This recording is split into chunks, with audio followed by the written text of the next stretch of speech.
I would love to say that this is the next day, but this project got put on hold. Well, it's Friday now, so a week. But we're gonna finish building the bed. All that's left is we gotta put the desk in. We're gonna put it this way. You can put it in this way. And now looking at these instructions, apparently like this can go on that side, or the closet could be on the inside. Hopefully shouldn't take too long, but let's say an hour. It's a cupboard and a desktop and drawers. I think that's it.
Alright guys, that's it.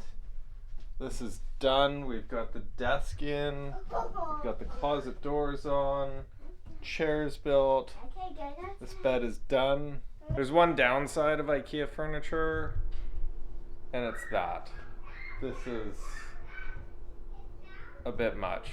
So we're gonna have to take it to a recycling depot soon and dump it all there. Because we can't put that in our bins.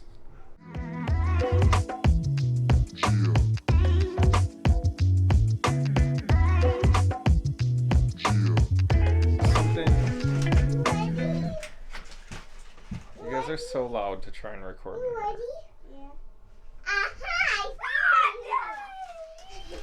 Okay, I'll do it another time.